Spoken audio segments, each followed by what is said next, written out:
On nous appelait les mouches. Je m'appelle Lizzie, et ceci est mon histoire. Jamais je n'aurais imaginé qu'un jour j'aurais une histoire à raconter. C'était aussi celle de Jungle, qui était notre chef alors, et de Taïmar, qui ne parlait jamais. Et aussi celle de Poubelle, le plus têtu de tous, et de Penny, sa petite sœur, la seule fille du groupe avec moi. On nous appelait les mouches parce qu'on grouillait comme des mouches sur une décharge géante où on triait les déchets. C'était notre travail. Il y avait plusieurs montagnes de déchets. Chacune était le domaine d'une petite bande d'enfants avec son chef. Notre montagne à nous s'appelait Ararat. Depuis l'éclair bleu, rien n'était plus comme avant. Enfin, d'après ce que racontaient les vieux. Chacun de nous avait sa spécialité. La mienne, c'était le métal. Ça sert à plein de choses, le métal. Jungle avait l'œil pour les trucs techno. Il pouvait en trouver d'incroyables. Taïmar, lui, ne cherchait que de l'alcool ou des cigarettes. Du poison. Mais ça se vendait très bien.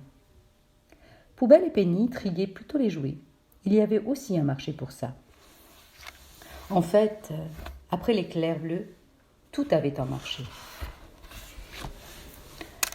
À chaque fois qu'on trouvait quelque chose, on le passait à Jungle, notre chef, qui le passait à Spider, notre super chef, un gars un peu plus âgé que nous. Spider prenait le lot et payait à la fin de la journée. Après, il allait voir Africa, un homme de 20-25 ans, qui lui achetait presque tout. Lui aussi avait un chef, mais celui-là n'avait pas de nom. On l'appelait simplement l'obèse. C'est lui qui amenait la marchandise à Grand Bazar, la ville-marché. Lui, on ne l'avait jamais vu. On travaillait dur sous le soleil toute la journée. Le soir, on défilait devant Spider pour recevoir notre dû. Des rations de nourriture à moitié pourries et un peu d'eau. Les garçons étaient toujours les premiers servis. « Les garçons d'abord !» disait Spider. Moi, je détestais ça, parce que nous, les filles, on avait travaillé comme les autres. Sauf Penny, peut-être, qui était la plus petite. Et comme c'était aussi les grands d'abord, elle était toujours la dernière à manger. S'il restait quelque chose. Ce jour-là, on n'avait presque rien trouvé.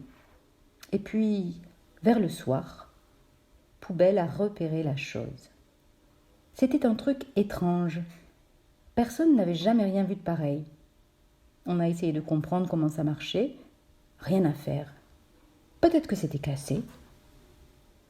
On est allé voir Spider, persuadé d'avoir trouvé quelque chose d'unique, et donc peut-être de précieux.